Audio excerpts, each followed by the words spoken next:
नमस्कार सर जय हिंद सर, जय हिंद। क्या है, आप इको गार्डन नहीं पहुंच रहे क्या? इको गार्डन में भाई साहब, अब इस समय सरकार ने अपनी सारी जो समस्याएं हैं उस पे बोला है कि इस पे हम समाधान करेंगे, तो आप लोग शांति बनाए रखें, क्योंकि अरे ऐसी। यार क्या शांति बनाए, पेपर बकवा रहे हैं आप लोग, क्या कैसे काम चल पाएगा?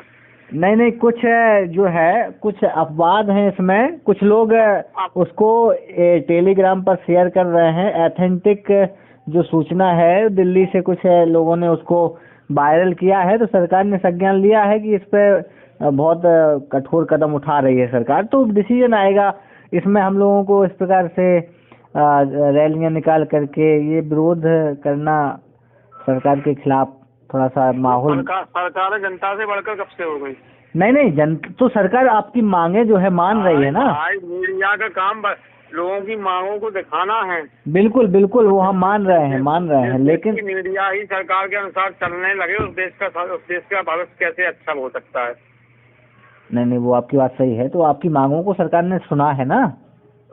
सुना है, हमारे लोगों ने तो प्रूफ भी किए यार। हाँ, तो उसका मे बी पॉसिबल कि आपका पेपर तो जैसे बिहार से वो पकड़ा गया है ना, कई लोग पकड़े हुए गए, इसके बावजूद लड़के का नाम कुछ है, एडमिट कार्ड में सनी लियोन का नाम छपा। हाँ, ये बाई मिस्टेक, ये टेक्निकल इशू ये बवाल, ये परीक्षा करवा रहे हैं आप यार। टेक्निकल इशू है इसमें। जो कार्मिक हैं, जो काम करने वाले सॉफ्टवेयर, इन पे कार्रवाई होना चाहिए। सस्पेंड करिए उनको। हाँ, ये सच्चाई है, इन पे कार्रवाई होना चाहिए। और इस प्रकार से अगर बच्चों के साथ खिलवाड़ करेंगे, अगर किसी सांसद की जगह सनी लियोन का नाम लिख के आ गया तो क्या करता वो?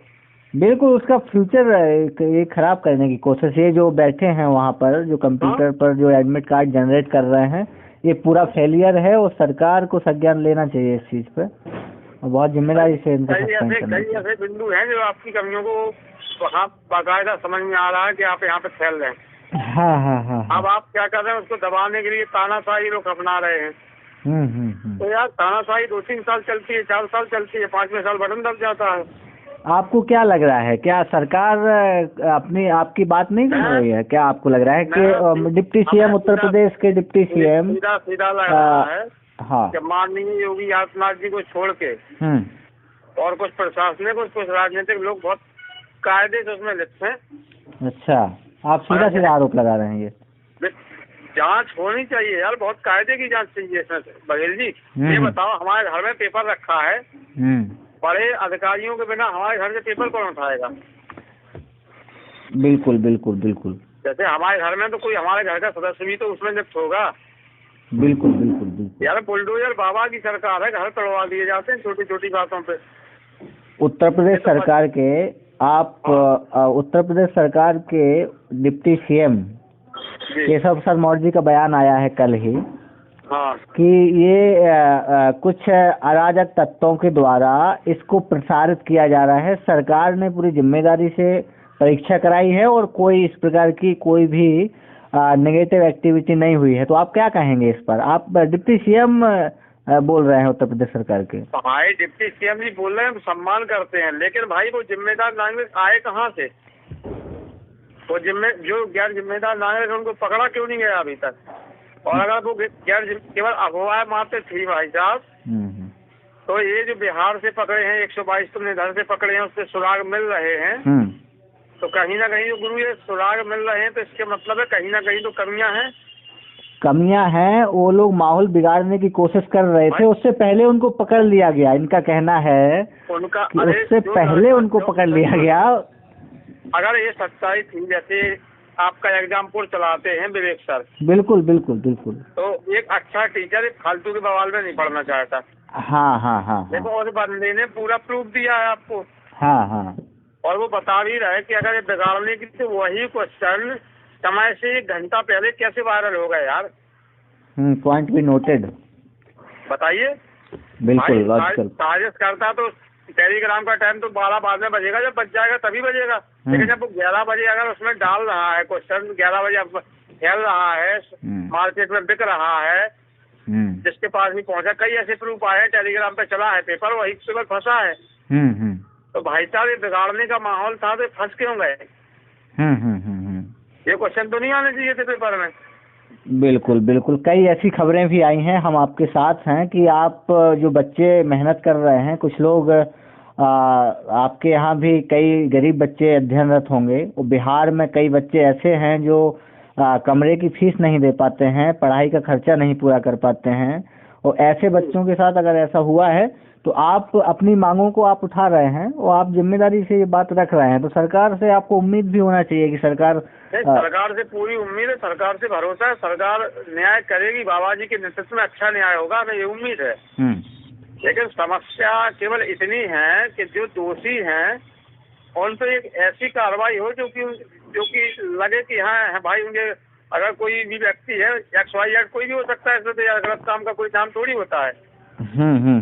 तो उसके ऊपर कठोर कार्रवाई हो, उसके जीवन की कमाई जो भी उसने अर्जित की उसको जब्त की जाए, उसको कठोर सजा दी जाए, उसके घर को तोड़वा दिया जाए। बिल्कुल बिल्कुल बिल्कुल, अगर ऐसा है तो ये बात हम आपकी समर्थन भी इस बात पे करते हैं कि जो गरीब हैं, एक अभी मामला आया था कि यहाँ पर एक गरीब बघेल साहब, दूसरी बात ये है ना कि जैसे राजनीतिक लोगों को पूरी छूटें होती हैं, पूरी व्यवस्थाएं चल रही हैं, इस देश की सरकारों ने भारत के बच्चों के लिए 500 400 रुपए फीस क्यों रखा है? अगर आप बच्चों को शिक्षित भारत बनाने का कार्य कर रहे हैं तो निःशुल्क कराइए ना पेपर, 100 रुपए ले लीजिए, 50 रुपए ले लीजिए। भाई अगर आप लाखों अरबों रुपए आप लोगों के पास दूसरी जगह से आ रहा है तो बच्चों का थोड़ा इतना तो कर ही सकते हैं। अगर आप रियल में शिक्षित भारत बनाना चाह रहे हैं तो बच्चों को आप इतना गवर्नमेंट स्कूलों पर सब चीजों पर खर्च कर रहे हैं, प्राइमरी स्कूलों की शिक्षा व्यवस्था में सुधार नहीं हो रहा है, ठीक है, और इधर बच्चा पढ़ के जा रहा है, मेहनत कर रहा है, दिन रात एक कर रहा है, फिर एक न्यूज आती है कि पेपर आउट हो गया। जो मध्यम वर्गीय परिवार है वो तो झेल लेता है कि आउट हो गया, हम दोबारा दे लेंगे।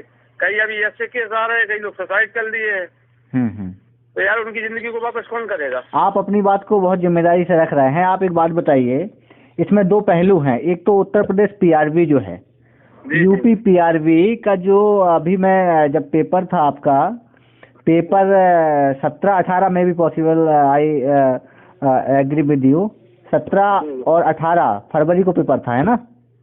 राइट। उसी के पहले 16 तारीख को एक बहुत ही जिम्मेदार न्यूज चैनल जो है वो Uttar Pradesh PRV UP PRV के जो मेन मुख्यालय जो एग्जाम ऑर्गेनाइज कराने वाली जो संस्था है उसके बहुत जिम्मेदार पुलिस अफसर से उन्होंने बात की, आपने शायद सुना भी होगा। तो पुलिस अफसर जो मैडम है, मैडम ने स्पेशली ये बोला था कि हमारी बिल्कुल हम तैयार हैं और हम पूरी सतर्कता के साथ उत्तर प्रदेश पुलिस का एग्जाम कराने जा रहे हैं, और बहुत बड़ी संख्या में यहाँ पर जो अभ्यर्थी हैं वो शामिल हो रहे हैं। उत्तर प्रदेश ही नहीं, पूरे भारत के विभिन्न प्रदेशों से यहाँ पर परीक्षार्थी आ रहे हैं। कैमरे लगाए गए हैं, एक कंट्रोल रूम बनाया गया था लखनऊ मुख्यालय, पुलिस मुख्यालय के ऑफिस में एक कंट्रोल रूम बनाया गया था, वहाँ नीचे एक कंट्रोल रूम था, एक कंट्रोल रूम ऊपर बनाया गया था, जो सारा निगरानी कैमरे जो हर जगह सेंटर पे लगे हुए थे। तो सारी ऑपरेटिंग, एक मिनट बात पूरी कर रहे हैं, ऑपरेटिंग सारी की सारी लखनऊ से हो रही थी। इसके बावजूद जहाँ पर जिले थे, जिले के बड़े अफसर, यहाँ तक कि जिलाधिकारी महोदय, उत्तर प्रदेश सरकार के मुख्य सचिव इसमें पूरा एक्टिव थे, सभी लोग इसमें सतर्क थे। आखिर ये क्या है, इतना कौन सा ऐसा मास्टरमाइंड है कि इस प्रकार की परीक्षाओं में सेंध लगाने की अगर कोशिश करते हैं, तो क्या आपको क्या लग रहा है कि इसमें कोई प्रशासनिक भी इन्वॉल्व हो सकता है? क्योंकि पत्ता नहीं हिल सकता अगर आप इस प्रकार से एक्टिव हैं। तो मैं एक चीज कहना चाहता हूँ कि अगर बाहरी व्यक्ति इसमें घुस रहा है तो फिर आपकी सबसे बड़ी नाकामी है।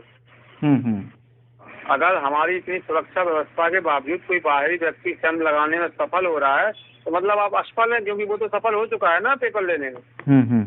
वो कहीं ना कहीं कि जो जिस प्रकार के साक्ष्य आ रहे हैं तो उनसे लग रहा है, टेलीग्राम पे, सोशल मीडिया पे, यूट्यूबर्स पे कई जगह आप देख रहे हैं, प्रूफ भी डाले जा रहे हैं, है ना? तो उन लोगों के प्रूफ के आधार पे अपन ये बात रख सकते हैं कि अगर इस प्रकार की सेंध से लग चुकी है और सरकार की जांच में भी आ जाता है कि हाँ है, लोग पकड़ भी गए हैं, तो सत्ता है वो सामने आ जाएगी। और इस प्रकार की है तो एक तो 2-3% चिन्ह खड़ा करती है, या तो कोई बाहरी व्यक्ति है, और बाहरी व्यक्ति जब ये कर रहा है तो आप असफल हैं, नहीं तो बाहरी व्यक्ति विदाउट सोर्स के कैसे कर पाएगा? और दूसरा, घर का भेदी लंका ढाए सीधी बुंदेलखंडी में कहावत है। जब तक घर का कोई व्यक्ति लिप्त नहीं होता है तब तक ये काम सफल नहीं हो सकता। अब वो व्यक्ति कौन है? तो आप आप क्या कहना चाहते हैं? क्या सरकार के लोग और प्रशासनिक लोग इसमें इन्वॉल्व हो सकते हैं? आपको क्या आशंका है इसमें? भाई देखो, अपराधी का कोई रोल तो उसको जो व्यक्ति होगा, शासनिक हो, प्रशासनिक हो, बाहरी हो, तीनों पहलू हैं यहाँ पे। और तीनों में से जो भी है, अगर बाहरी है तो उस पर कार्रवाई हो, शासनिक प्रशासनिक हो तो ये तो बहुत बड़ी है, क्योंकि हम लोग इतनी बड़ी शपथ ग्रहण करके जा रहे हैं, इतना बड़ा हम लोग पूरे प्रदेश का जो राजनीतिक व्यक्ति है तो उस पर हम सबका भरोसा है कि वो हम लोगों को अच्छी सुविधाएं, अच्छी व्यवस्थाएं देगा। प्रशासन का हम लोगों को अच्छी सुरक्षा की उम्मीद रहती है इन लोगों से, है ना। जय प्रताप सिंह जी, आप बहुत जो है काफी बच्चों का प्रतिनिधित्व करते हैं और बहुत बच्चों के भविष्य के साथ आप खड़े हैं। आप सीधा क्या कहना चाहते हैं बच्चों की तरफ से?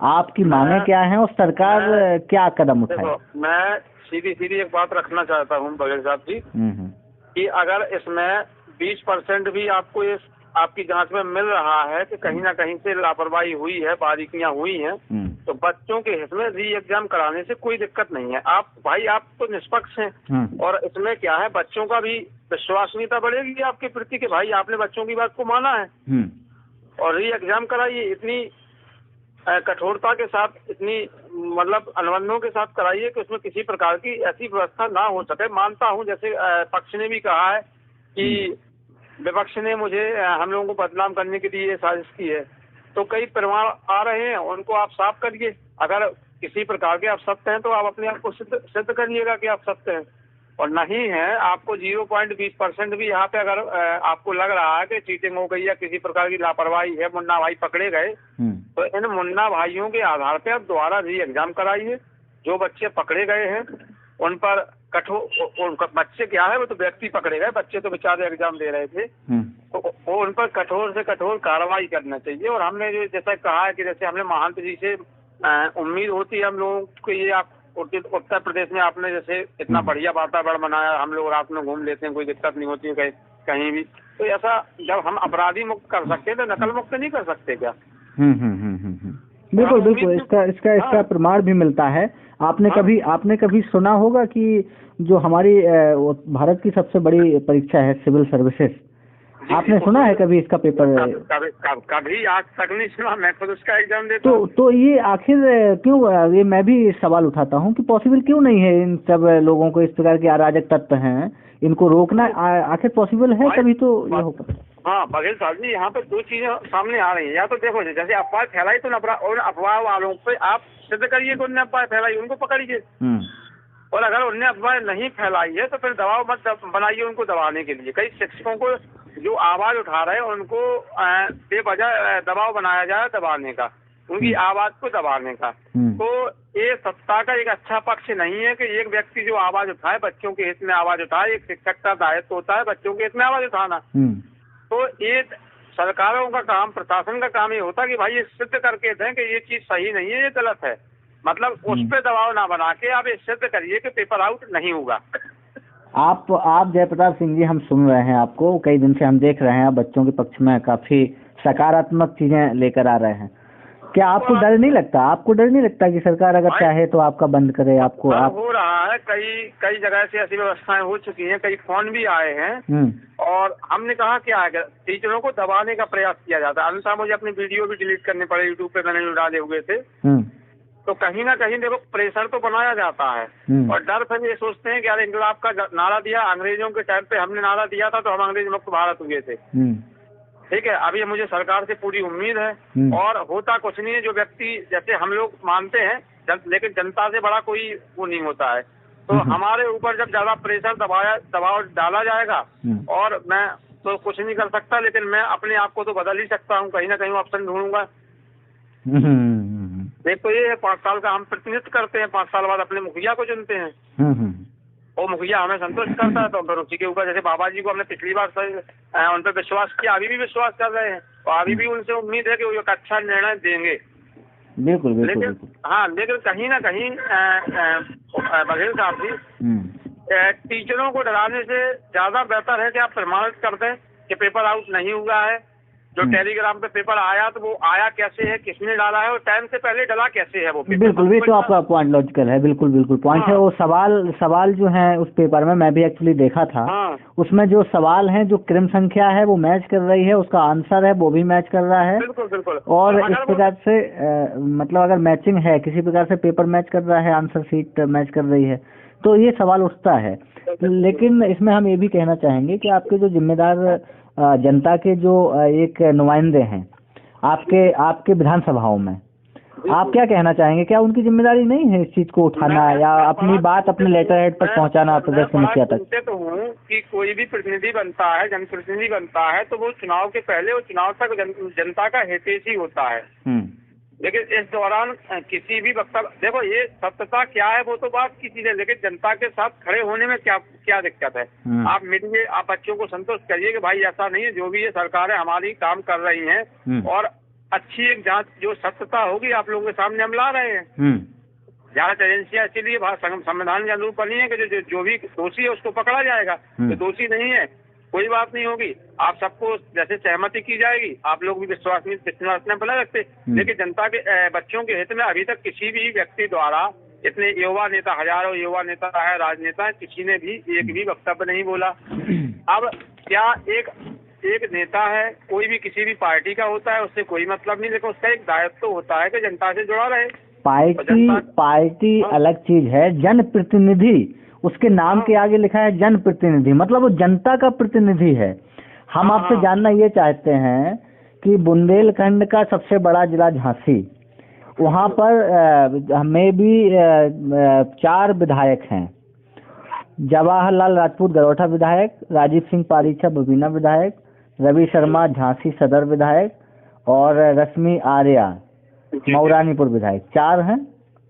आई एम श्योर ना? तो ये चारों में से आपने 17-18 तारीख में पेपर अगर इस प्रकार की गतिविधियां हुई थी, तो क्या कभी एक भी कोई वक्तव्य इनका आया है? आज 5 दिन हो गए हैं, आज तक इन लोगों का कोई वक्तव्य नहीं आया है।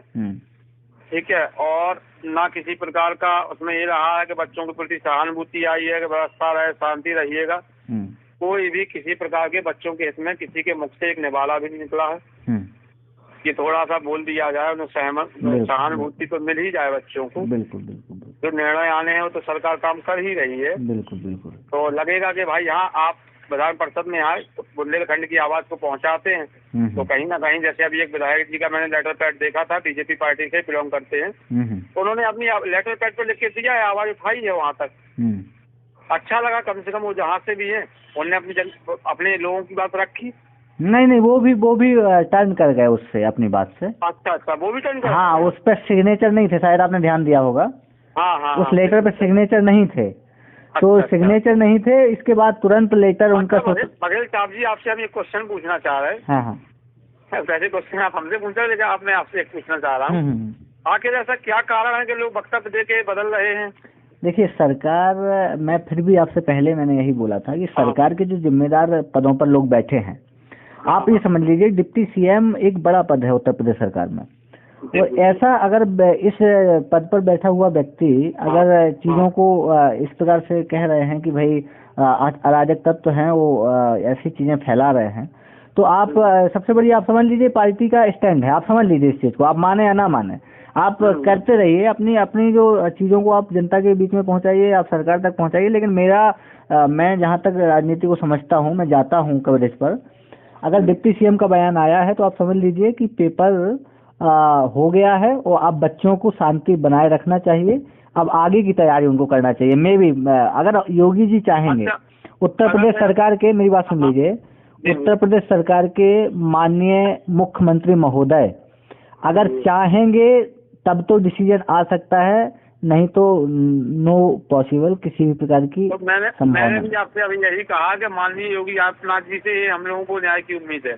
हाँ, तो वो कर सकते हैं, माननीय मुख्यमंत्री जी कर सकते हैं। वो एक अच्छे न्यायप्रिय व्यक्ति है और वो हमेशा जनहित में निर्णय लेते हैं। और मैं एक चीज बोल रहा हूँ, जब इतनी ज्यादा जनता आपको, इतने ज्यादा बच्चे आपसे मांग कर रहे हैं, तो कहीं ना कहीं मान लेना चाहिए। भाई एक व्यक्ति गुमराह हो सकता है, 2 व्यक्ति गुमराह हो सकता है, 1 लाख व्यक्ति गुमराह हो सकते हैं। यहाँ पे 56 लाख विद्यार्थियों ने एग्जाम दिया है। आप एक बात समझिए, आप सिविल सेवा को बहुत नजदीक से समझते हैं। जी। वो सरकारें जो भी चलाता है, वो प्रशासनिक जो अधिकारी होते हैं, सारी जिम्मेदारी सरकार को चलाने की, नियम बनाने की, पेपर कराने की, उसके सारे बजट की, सारी रूपरेखा तैयार करने की जिम्मेदारी एडमिनिस्ट्रेटिव सर्विसेज को होती है। आप समझते हैं इस चीज को? तो आप ये बताइए हमें कि सरकार आपको एक हम आंकड़ा बता दें, आप शायद इस चीज को समझते हैं, आपने काफी सिविल में आपका बहुत अच्छा अध्ययन है। एक कलेक्टर को या एक एसपी को 1 महीने की सारी व्यवस्थाएं करने के लिए सरकार कम से कम, आप समझ लीजिए, 10 लाख रुपए, कम से कम 8 से 10 लाख रुपए उनके ऊपर खर्च करती है, चाहे एसपी साहब हो, चाहे कलेक्टर साहब हो, डीएम साहब हो या एसपी साहब हो। उनकी सारी रूपरेखा, सारी उनकी एक्टिविटी, सारे उनके व्यवस्थाओं को चलाने के लिए, चाहे बंगला हो, चाहे कार हो, चाहे गनर हो, चाहे उनका अर्दली हो, चाहे उनके सिक्योरिटी में जो तैनात हैं हमारे जवान, उनको सारी की सारी व्यवस्थाएं देने के लिए सरकार कम से कम 8 से 10 लाख रुपए खर्च करती है। आप इस चीज को आंकड़े हैं, निकाल लेना। तो ये बताइए, प्रशासनिक अधिकारियों की ही जिम्मेदारी है, इस चीज को आप समझिए। सरकार पूरी जिम्मेदारी से अपना काम की है। सरकार ने पूरा पैसा लगाया है, सेंटर बनाए हैं, सरकार ने सीसीटीवी लगाए हैं, लेकिन आखिर एक प्रशासनिक अधिकारी क्या कर रहे थे? हमारा सवाल ये है। हमारी आपकी मांगे प्रशासन से होना चाहिए कि आप लोग क्यों जिम्मेदारी से पेपर नहीं करा पाए, आप लोग क्यों उन लोगों को फाइंड आउट नहीं कर पाए जो इस प्रकार की एक्टिविटी करने के लिए इन्वॉल्व थे। आपने कहा हमारी मांगे प्रशासन से होनी चाहिए, मैं इसको खारिज करता हूँ। क्योंकि हमने जनप्रतिनिधि चुने हैं, हमने अपना वोट सरकार को दिया है, और सरकार इसका क्वेश्चन, सरकार हमारा प्रतिनिधित्व कर रही है ना, तो इस क्वेश्चन का आंसर सरकार पूछेगी ना प्रशासन की, आप क्या कर रहे थे उस टाइम। बिल्कुल बिल्कुल बिल्कुल बिल्कुल बिल्कुल बिल्कुल बिल्कुल, लेकिन एक सवाल कम से कम जिम्मेदार अधिकारियों से होना चाहिए। आखिर अधिकारियों से हम लोग कर रहे हैं, लेकिन हम लोगों की आवाज को दबा दिया जाता। आप पता है आपको कितने लोग क्षेत्रों में पढ़े लिखे हुए हैं, कितनी जल्दी लोग डर जाते हैं, अपनी बात ही नहीं रख पाते हैं, क्योंकि सबको डर होता है कहीं किसी के ऊपर कोई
जय हिंद साथियों, नमस्कार। एक बार फिर से स्वागत है आपका द आरक्षक टीवी यूपी टाइम्स नेटवर्क के लखनऊ ऑफिस से मैं लाइव हूँ।